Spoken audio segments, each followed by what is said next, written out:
Hello and welcome back to another video on the Wrestlers Debate and to AEW Collision Out of 10, the first ever episode of AEW Collision featuring the return of CM Punk.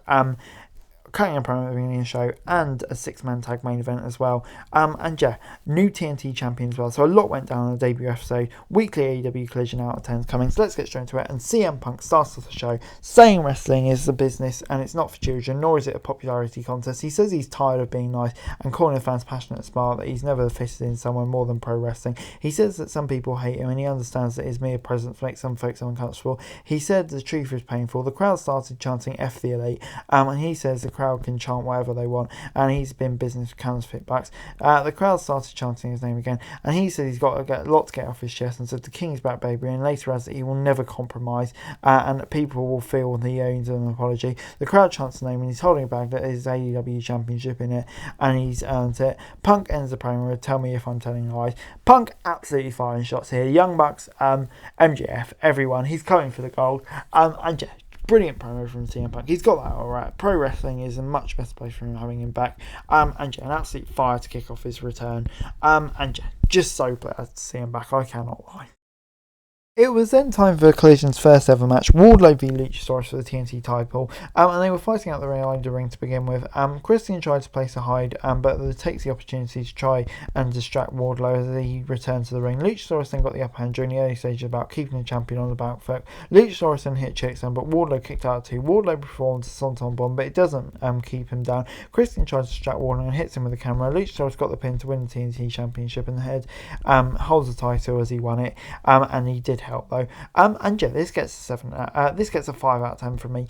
To be honest, I was going to say the match is really good, but at the same time, I don't really want Wardlow losing TNT title. It's just so inconsistent. Luchasaurus winning, it's come out of nowhere as well. So it's a good match, but yeah, just weird booking, I can't lie. But backstage, QT and Hobbs talk to Lexi Nails, declaring their intention to be part of the upcoming Owen Hart tournament, which we begin later this month. And yeah, hoping to see both of them in it. And can't wait to see the return of the Owen Hart tournament. For it's time for Andrade v Buddy Matthew. The crowd chanted welcome back to Andrade as he made his way to the ring. And both men lock up, and Andrade slaps Matthews. He then poses in the ring as Matthews tries to hit him but falls into the ground. Andrade does a cartwheel into the moonsault and hits Matthews. Eli hit an impressive Hurricane Rana, and Matthews goes into the timekeeper's table. Back in the ring, he goes for the pin, but Matthews kicks out. Matthews hurt his left knee, and the referee talks to him. And after a break, Matthews is in the ring while his opponent is on the floor, but he comes in. Eli then targets Matthews' left knee, followed by a double moonsault before Matthews hit a DDT, but Aoido kicked out, and then I was on the top rope and his opponent followed him. He tried to do a powerbomb, but his knee got out, and then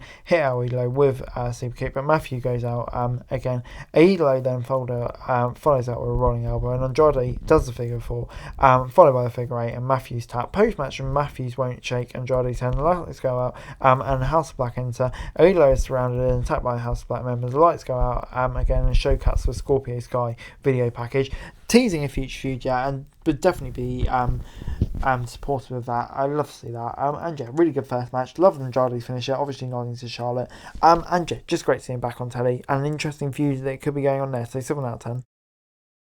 It was then time for Miro v Tony Nese. Tony Nese was in the crowd with Mark Sterling and calls a crowd fight and says he's going to shut them down and have everyone do group training. Miro's music played as he made his return to action, and they steadied each other down with Nese running out to do jumping kick. Miro chases him. Nese got back in the ring, but Miro got him in the corner and punched him with kicks over and over. Miro then delivered a clothesline before hitting the opponent with 10 shots, but Nese uses the ropes to bounce back with a clothesline of his own. Sterling then got in his face, with Nese subsequently getting the upper hand for a second with a distraction. Miro catches Nese with him and hit Uranagi and super kicks, and then forced him to tap out with the camel clutch. And yeah, this gets 6 out of 10 from me. Dominant win from Miro. So glad to see him back. I've been waiting it for ages. And yeah, like I say, glad he's back. Does the job. Tony Nese there doing his job as well. So yeah, very happy with all of this. 6 out of 10 from me. We then got a Punk video package saying he never left and he just went injured. It shows him training for his in-ring return, and Nate says still thing for him to do and he's going to finish it. For it's time for Tony and Ruby versus Willow and Sky Blue. Ruby and Tony got the upper hand before the bell rang. The Outcast got slapped by Sky Blue's mother before Willow Nightingale tosses Soho in the ring. The bell rings as the match gets underway. Nightingale kicks Soho in trying for the pin. Soho then hits Nightingale in the back when the referee stretches. Soho grabs Nightingale by the hair and puts her in the corner, in the ring so he can tag in Storm. The world champion then keeps Nathan Dale on her side of the ring, ensuring the advantage. Soho then got tagged in, and Nightingale tries to do a roll up pin later on. Soho tries to suplex Nightingale, but got met with a side clothesline. She then finally tags in Blue, and Soho tags in Storm. Blue then gets the upper hand on Storm and kicks her and goes for the pin. Nightingale then hits the spine buster, and Soho drop kicks her. Storm puts her in the Boston Crab, and Blue hits the jackknife powerbomb, and Storm tries to blind Blue with a spray paint, but Nightingale saves her. Soho then gets hit in the eyes with a spray paint, and Blue gets the win. The camera shows her mum clapping, and yeah, nice moment to end the show. Gets 6 out of 10 from me. Yeah, I kind of feel like we've seen this now going on quite a long time, but it's still entertaining, and yeah, kind of intrigued to see where it's all going to end, so I'm going to rate it 6 out of 10. Ricky Starks then declared himself for the Owen Hart tournament, and afterwards a video package is shown of Jeff Jarrett talking about his upcoming concession stand brawl with Mark Briscoe. Very interesting that. Before Tony Schiavone is in the ring and introduced the Acclaimed and Billy Gunn. During the entrance, Max Casper warns a rap that references Donald Trump stealing documents on Father's Day. When they got to the ring, Schiavone tells Gunn that he looks marvellous. Gunn informs Schiavone that he's wearing his new scissoring outfit and says they're still chasing the Trios title. According to Anthony Bowers, AEW announced for Acclaimed every Wednesday. And the segment culminates with them performing the first ever Collision Caesar with Schiavone. Good stuff, entertaining stuff before the main event, exactly what we needed, and can't wait to see Acclaim go after the Trios.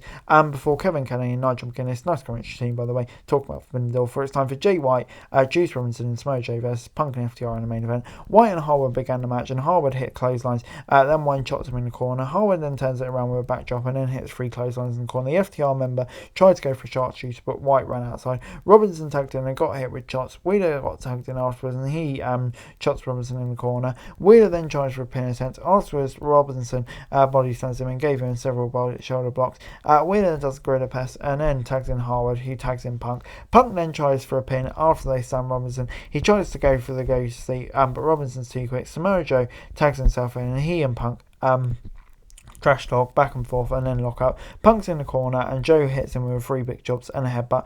Punk then hits a chop, but it doesn't affect Joe. He then puts Joe in a headlock. Punk reverses Joe's slam into a slide sleeper. Punk tags in Harwood. He proceeds to test his strength against Joe before enduring several kicks to the head. Harwood then tried to close Joe, but it didn't work as the RH Tournament champion Joe lays him out. White then tagged in and Robinson, who goes for the top rope and gets him with a double axe handle. Harwood hits a German suplex. Cash gets tagged in, hits knockout to Robinson, slams the Bullet Club member and goes for the pin before Punk tags in and hits a flying elbow, going for a pin and tags Wheeler in as the match continues. Robinson and Wheeler were then on the outside, and Robinson throw Wheeler into the guardrails twice. They run into the ring and Samoa Joe got tagged in, and after a break Jay White in the ring is controlling the match and Robinson got to tag again. He then hit a sentai to Wheeler followed by a suplex. Joe is tagged again and he kicks Wheeler in the head. Punk and Harwood then ruts out over the match and Wheeler tries to tag in Punk and gets it. Punk body slams White and Robinson hits neck breakers and knee on both opportunities in the corner.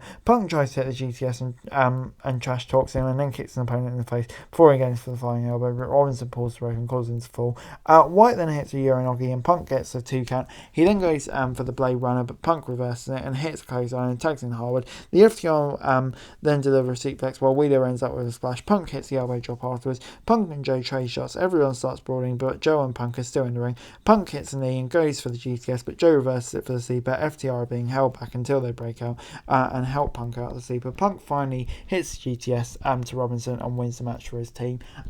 This gets an 8 out of 10 for me. Brilliant main event. So great to see all of these 6 men. I think they have great chemistry. Punk hasn't lost anything while he's been out of the ring. Just a brilliant main event. So great to see all of these guys in the ring together. Obviously the right result, and just glad to see CM Punk's back. 8 out of 10. Overall, the debut edition of AEW Collision gets a 7 out of 10 from me. Just a really fun 2 hours of wrestling. CM Punk back. As I said many times, I'm so bloody happy he's back. Liking the stuff building up for the Owen Hart Cup. And so great to see so many returns. So many people I've wanted back on AEW TV for a long time. So a really fun first episode. But anyway guys, that's it for today. Thanks so much for watching. Like, share, subscribe, notes, thoughts, comments, over daily wrestling news and subscribe to the channel. It's going to be greatly appreciated. Thanks so much for watching. Peace.